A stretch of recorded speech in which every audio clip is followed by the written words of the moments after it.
नमस्कार। प्रादेशिक समाचार के साथ मैं चंदन कुमार कौंडिल्य। पहले मुख्य समाचार। स्वास्थ्य मंत्री बन्ना गुप्ता ने पोस्ट कोविड की समस्याओं से जूझने वाले मरीजों के लिए निष्ठा स्वास्थ्य संपर्क ऐप का किया शुभारंभ। देश भर में अब तक 25 करोड़ 48 लाख से अधिक कोविड टीके लगाए गए। राज्य में टीके को लेकर भ्रम और भय हो रहा है दूर। साप्ताहिक ट्रेन कामाख्या रांची स्पेशल 29 जून से दोबारा होगी शुरू। मुंबई जाने वाली भीड़ को देखते हुए हटिया एलटीटी एक्सप्रेस को सप्ताह में 2 बार चलाने का निर्णय लिया गया। और आज विश्व रक्तदाता दिवस है। मुख्यमंत्री हेमंत सोरेन ने सभी लोगों से आगे बढ़कर रक्तदान करने की अपील की है। और अब समाचारों से पहले एक जरूरी संदेश। कई राज्य अपने यहाँ लॉकडाउन मानदंडों में ढील दे रहे हैं। हम अपने श्रोताओं से अपील करते हैं कि वे सतर्कता में कमी न बरतें, क्योंकि कोविड-19 महामारी हमारे स्वास्थ्य के लिए खतरा बनी हुई है। कृपया घर पर ही रहें और जब तक कि बाहर जाना अति आवश्यक न हो, और 4 सरल चरणों का पालन करना आवश्यक है। फेस मास्क पहने, 2 गज की सामाजिक दूरी बनाए रखें, हाथ और चेहरे की स्वच्छता पर ध्यान दें और टीका जरूर लगवाएं। किसी भी कोविड-19 संबंधित जानकारी और मार्गदर्शन के लिए राष्ट्रीय हेल्पलाइन नंबर 011-2397-8046 और 1075 पर संपर्क करें। इसके अलावा राज्य हेल्पलाइन नंबर 104 डायल कर समस्या का त्वरित समाधान लिया जा सकता है। और अब समाचार विस्तार से। स्वास्थ्य मंत्री बन्ना गुप्ता ने आज राष्ट्रीय स्वास्थ्य मिशन के सभागार में पोस्ट कोविड की समस्याओं से जूझने वाले मरीजों के लिए यूएसएड के सहयोग से निष्ठा स्वास्थ्य संपर्क ऐप का शुभारंभ किया। इस ऐप के जरिए पोस्ट कोविड मरीजों को निःशुल्क टेलीमेडिसिन की सुविधाएं प्रदान की जाएंगी और टोल फ्री नंबर पर चिकित्सीय सलाह भी मिलेगी। कोविड-19 से ठीक होने के बाद लोगों में शारीरिक या मानसिक रोग से ग्रसित होने की सूचनाएं आ रही थीं। प्रधानमंत्री नरेंद्र मोदी आज संयुक्त राष्ट्र में मरुस्थलीकरण, भूमिक्षरण और सूखे के बारे में उच्च स्तरीय संवाद को वर्चुअल माध्यम से मुख्य वक्ता के रूप में संबोधित करेंगे। संयुक्त राष्ट्र में भारत के स्थायी मिशन ने कहा है कि प्रधानमंत्री मरुस्थलीकरण से निपटने में संयुक्त राष्ट्र सम्मेलन UNCCD के सभी पक्षों के 14वें सत्र के अध्यक्ष के रूप में प्रारंभिक सत्र को संबोधित करेंगे। देश में अब तक 25 करोड़ 48 लाख से अधिक कोविड टीके लगाए जा चुके हैं। स्वास्थ्य और परिवार कल्याण मंत्रालय ने कहा है कि पिछले 24 घंटों में 14,99,000 से अधिक टीके लगाए गए। इधर केंद्र सरकार ने राज्यों और केंद्र शासित प्रदेशों को अब तक 26 करोड़ 68 लाख कोविड टीके उपलब्ध कराए हैं। ये टीके केंद्र की ओर से मुफ्त टीका उपलब्ध कराने और प्रत्यक्ष राज्य खरीद व्यवस्था के तहत उपलब्ध कराए गए हैं। केंद्रीय स्वास्थ्य मंत्रालय ने बताया है कि अब तक 25 करोड़ 27 लाख से अधिक टीकों की खपत हो चुकी है, जिनमें बर्बाद होने वाले टीकों भी शामिल हैं। मंत्रालय ने यह भी बताया कि 1 करोड़ 40 लाख टीके अभी भी राज्यों और केंद्र शासित प्रदेशों के पास मौजूद हैं। इधर अखिल भारतीय आयुर्विज्ञान संस्थान एम्स नई दिल्ली में 6 से 12 वर्ष के आयु के बच्चों पर कोविड टीके के क्लिनिकल ट्रायल की प्रक्रिया कल से शुरू होगी। इसके बाद 2 से 6 वर्ष के आयु के बच्चों के लिए क्लिनिकल ट्रायल प्रारंभ किया जाएगा। बच्चों में कोविड संक्रमण की समीक्षा और इस महामारी से निपटने में देश की तैयारी के तहत बिहार के एम्स में पहले ही बच्चों पर ट्रायल शुरू कर दिया जा चुका है। इधर दुमका जिले में कोरोना के टीके को लेकर ग्रामीण इलाकों में भय और भ्रम की स्थिति दूर हो रही है। जिले में कोरोना से बचाव और तीसरी लहर को रोकने के लिए लोगों में टीकाकरण को लेकर जिले के अधिकारी लगातार जागरूकता फैला रहे हैं। विस्तृत ब्यौरे के साथ हमारे दुमका संवाददाता। दुमका जिले में कोरोना के टीके को लेकर अनावश्यक भय और भ्रम दूर हो रहा है। कोरोना से बचाव और कोरोना की तीसरी लहर को रोकने के लिए लोगों में टीकाकरण को लेकर जागरूकता बढ़ी है। इसका असर टीकाकरण शिविरों में दिख रहा है, जहां लोग टीका लगवाने खुद से आगे आ रहे हैं और दूसरों को भी इसके लिए प्रेरित कर रहे हैं। इनमें बुजुर्ग, युवा, महिला और पुरुष सभी शामिल है। दुमका सदर प्रखंड के माल भंडारो गांव के गंभीर लाल मंडल, कार्तिक मंडल और धर्मेंद्र मंडल ने भी टीका लगवाया है। इन्होंने बताया कि पहले उन्हें भी टीके को लेकर डर लग रहा था, लेकिन प्रशासन द्वारा जागरूक किए जाने के बाद इन्होंने टीका लगवाया। ये बताते हैं कि अब ये बेहतर महसूस कर रहे हैं। इन्हें टीका लगवाने के बाद किसी तरह की समस्या नहीं आई। ये दूसरे को भी टीका लगाने के लिए प्रेरित कर रहे हैं। आर के नीरद, आकाशवाणी समाचार, दुमका। केंद्रीय रसायन और उर्वरक मंत्री डीवी सदानंद गौड़ा ने बताया है कि एंटी फंगल दवा लिपोसोमल एम्फोटेरिसिन बी की 1,06,300 शीशियां राज्यों, केंद्र शासित प्रदेशों और केंद्रीय संस्थानों को आवंटित की जा चुकी है, जिसमें 53,000 दवाओं की शीशियां आज राज्यों, केंद्र शासित प्रदेशों और केंद्रीय संस्थानों को आवंटित की गई हैं।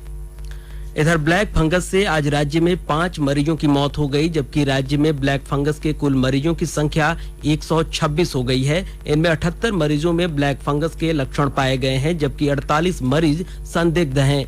स्वास्थ्य विभाग के नोडल पदाधिकारी सिद्धार्थ त्रिपाठी ने बताया कि राज्य में ब्लैक फंगस को महामारी घोषित करने के लिए प्रस्ताव स्वास्थ्य विभाग द्वारा मंत्रिपरिषद को भेज दिया गया है। केंद्र सरकार कोविड महामारी के दौरान लोगों की सुविधा के लिए बनाई गई राष्ट्रीय स्तर की हेल्पलाइन नंबर के बारे में लोगों को जागरूक कर रही है। सूचना और प्रसारण मंत्रालय अपने विभिन्न विभागों के माध्यम से इन हेल्पलाइन के बारे में जागरूकता बढ़ा रहा है। विभिन्न हेल्पलाइन नंबर इस प्रकार हैं। कोविड संबंधी सवालों के जवाब देने के लिए स्वास्थ्य और परिवार कल्याण मंत्रालय की हेल्पलाइन है 1075। वहीं राज्य हेल्पलाइन नंबर है 104। महिला और बाल विकास मंत्रालय की चाइल्ड हेल्पलाइन नंबर 1098। वरिष्ठ नागरिकों के लिए सामाजिक न्याय और अधिकारिता मंत्रालय की हेल्पलाइन है 14567। वहीं मनोवैज्ञानिक सहायता के लिए राष्ट्रीय मानसिक स्वास्थ्य और तंत्रिका विज्ञान संस्थान निम्हांस का नंबर है 080461100007 और आयुष कोविड परामर्श हेल्पलाइन नंबर है 14443 और my gov WhatsApp app help desk number है 9013151515। आकाशवाणी के ताजातरीन समाचारों के लिए आप हमारी वेबसाइट newsonair.com पर लॉग इन कर सकते हैं। ताजा समाचार Twitter handle @AIR News Alerts और Facebook page all India radio news पर भी उपलब्ध है। आप प्रादेशिक समाचार एकांश के ट्विटर हैंडल @AIR News_Ranchi और फेसबुक पेज और YouTube channel AIR News Ranchi पर भी हमारे बुलेटिन सुन सकते हैं। प्रादेशिक समाचार आप आकाशवाणी रांची से सुन रहे हैं और अब पेश है कोरोना से बचाव के कुछ संदेश।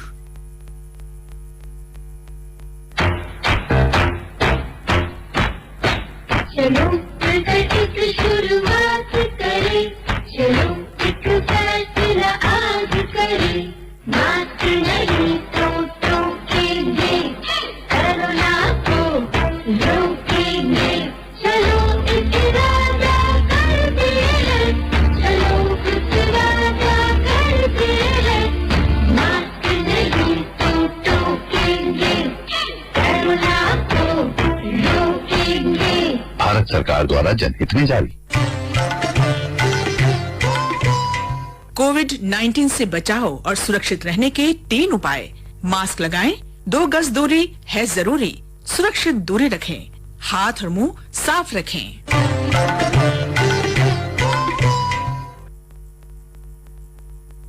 प्रादेशिक समाचार में आपका एक बार फिर से स्वागत है। उत्तर पूर्वी सीमांत रेलवे डिवीजन ने साप्ताहिक train Kamakhya Ranchi special train को 29 जून से और रांची कामाख्या स्पेशल ट्रेन को 30 जून से दोबारा शुरू करने का निर्णय लिया है। कोविड महामारी को देखते हुए इन स्पेशल ट्रेनों का परिचालन रोक दिया गया था। दूसरी ओर से दक्षिण पूर्वी रेलवे ने हटिया लोकमान्य तिलक मुंबई स्पेशल साप्ताहिक ट्रेन में होने वाली भीड़ को देखते हुए इसे आगामी 19 जून से सप्ताह में 2 बार चलाने का निर्णय लिया गया है। केंद्र द्वारा संरक्षित भारतीय पुरातत्व सर्वेक्षण ASI के तहत देश के सभी स्मारक स्थल और संग्रहालय 16 जून से आगंतुकों के लिए खोल दिए जाएंगे। हालांकि सभी राज्यों और आपदा प्रबंधन प्राधिकरणों के आदेशों का कड़ाई से पालन करते हुए इन भवनों को पर्यटकों के लिए खोला जाएगा। ASI ने 15 अप्रैल को कोविड महामारी की स्थिति के मद्देनजर सभी स्मारकों, स्थलों और संग्रहालयों को बंद करने का आदेश दिया था।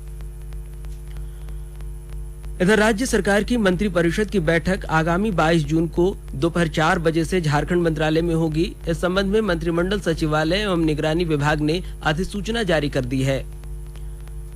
मुख्यमंत्री हेमंत सोरेन चेन्नई में इलाजरत झारखंड के शिक्षा मंत्री जगन्नाथ महतो के आज विशेष विमान से रांची लौटने पर बिरसा मुंडा एयरपोर्ट पर स्वागत करेंगे। श्री महतो को लाने के लिए एक चार्टर्ड प्लेन सुबह 9 बजे चेन्नई के लिए रवाना हुआ था। इस विशेष विमान में रिम्स क्रिटिकल केयर विभाग अध्यक्ष डॉक्टर PK भट्टाचार्य और मेडिसिन विभाग के डॉक्टर अजित जुंगडुक भी गए हैं। शिक्षा मंत्री के आज शाम 7:30 बजे तक रांची पहुंचने की संभावना है। पाकुड़ जिले में 5000 मीट्रिक टन क्षमता वाले शीतगृह भवन का शिलान्यास राज्य के ग्रामीण विकास मंत्री आलमगीर आलम ने किया। 8 करोड़ 70 लाख रुपए की लागत से सदर प्रखंड के काशीला गांव में बने शीतगृह भवन के शिलान्यास के मौके पर श्री आलम ने कहा कि सरकार किसानों को आत्मनिर्भर बनाने की दिशा में काम कर रही है। पाकुड़ के नीति में एक नया चीज झारखंड की सरकार ने लाने की काम किया, वो लिस्ट में। और हमारे क्षेत्र में एक नहीं अनेक किसान ऐसा है जो आलू प्याज आदि लगाते हैं और यहाँ के ही कुछ लोग उसको खरीद कर बंगाल के दूसरी जगह ले जाते हैं। ये कोल्ड स्टोरेज बनने से किसानों खुद अपने माल को यहाँ पर लाकर रख सकते हैं। या जो इससे जुड़े हुए लोग हैं, संबंधित लोग हैं जो हमारे क्षेत्र के हैं, जो इसके माध्यम से अपने परिवार चलाते हैं, उसके लिए भी सहूलियत होगा। और अब खबर मौसम की। झारखंड में दक्षिण पश्चिमी मानसून पूरी तरह से सक्रिय हो गया है। मौसम विभाग द्वारा अगले 5 दिनों तक राज्य के सभी जिलों में 60 मिलीमीटर से अधिक बारिश होने का पूर्वानुमान जताया गया है। राजधानी रांची सहित राज्य के अधिकतर हिस्सों में हुई बारिश से तापमान में गिरावट के साथ लोगों को गर्मी से राहत मिली है। रांची मौसम विज्ञान केंद्र के वैज्ञानिक डॉक्टर अभिषेक आनंद ने बताया कि इस वर्ष पूरे राज्य में मानसून अपने तय समय पर आया है और पूरे राज्य में अच्छी बारिश होने की संभावना है। उन्होंने बताया कि बंगाल की खाड़ी में एक निम्न दबाव के क्षेत्र के कारण राज्य के पलामू प्रमंडल के सभी जिलों में अच्छी बारिश होगी। इसके कारण अगले 5 दिनों तक राज्य में वज्रपात और तेज हवाएं चलने की भी संभावना है। वहीं राज्य के सभी जिलों के लिए मौसम विभाग ने येलो अलर्ट जारी किया है। वहीं राजधानी रांची में पूर्ण रूप से बादल छाए रहेंगे। इस दौरान मध्यम दर्जे की बारिश होने की भी संभावना है। मुख्यमंत्री हेमंत सोरेन ने विश्व रक्तदाता दिवस के अवसर पर झारखंड राज्य एड्स कंट्रोल सोसाइटी द्वारा आड्रे हाउस में आयोजित रक्तदान शिविर का निरीक्षण किया। मौके पर मुख्यमंत्री ने रक्तदान करने वालों को प्रमाण पत्र भी सौंपा। रक्तदान दिवस है और आज हम लोगों ने रक्तदान शिविर कई जिलों में प्रारंभ किया है और ब्लड कंपोनेंट सेपरेटर यूनिट का भी हम लोगों ने आधारशिला रखा है और ये अब पूरे राज्य में हम लोगों को करने का हम लोगों ने निर्णय लिया है कि अब राज्य में खून की कमी ना हो, ये सुनिश्चित करने के लिए सरकार तेजी से आगे। वहीं आज मुख्यमंत्री हेमंत सोरेन ने स्वास्थ्य शिक्षा एवं परिवार कल्याण मंत्रालय द्वारा प्रायोजित एवं झारखंड राज्य एड्स कंट्रोल सोसाइटी के सौजन्य से रांची, हजारीबाग, गिरिडीह, गुमला, पलामू और जमशेदपुर स्थित सदर अस्पताल में ब्लड कंपोनेंट सेपरेशन इकाई का वर्चुअल माध्यम से शिलान्यास किया। ब्लड कंपोनेंट सेपरेशन इकाई के निर्माण होने से सभी जिला वासियों को काफी लाभ पहुंचेगा। जिले के लोगों को रक्त की समस्या के लिए बाहर नहीं जाना पड़ेगा। इस अवसर पर JSACS के यूट्यूब चैनल एवं नई सेवा डिजिटल डोनर सर्टिफिकेट का भी शुभारंभ किया गया। और अंत में मुख्य समाचार एक बार फिर। स्वास्थ्य मंत्री बन्ना गुप्ता ने पोस्ट कोविड की समस्याओं से जूझने वाले मरीजों के लिए निष्ठा स्वास्थ्य संपर्क ऐप का शुभारंभ किया। देश भर में अब तक 25 करोड़ 48 लाख से अधिक कोविड टीके लगाए गए। राज्य में टीके को लेकर भ्रम और भय हो रहा है दूर। साप्ताहिक ट्रेन कामाख्या रांची स्पेशल 29 जून से दोबारा होगी शुरू। मुंबई जाने वाली भीड़ को देखते हुए हटिया LTT एक्सप्रेस को सप्ताह में 2 बार चलाने का लिया निर्णय। और आज विश्व रक्तदाता दिवस है। मुख्यमंत्री हेमंत सोरेन ने सभी लोगों से आगे बढ़कर रक्तदान करने की अपील की है। और आज विश्व रक्तदाता दिवस के अवसर पर आज का दिन दुनिया में सुरक्षित रक्तदान और रक्त के अवयवों को मानव शरीर में सुरक्षित ढंग से चढ़ाने के बारे में जागरूकता पैदा करने के लिए मनाया जाता है। यह दिन मानव जीवन बचाने के लिए स्वैच्छिक और निःशुल्क रक्तदान के लिए सामने आने वाले लोगों के महत्व को बताने का भी अवसर होता है। और अब हम अपने श्रोताओं को छोड़े चलते हैं विश्व रक्तदाता दिवस पर आज के संस्कृति संदेश के साथ। नमस्कार।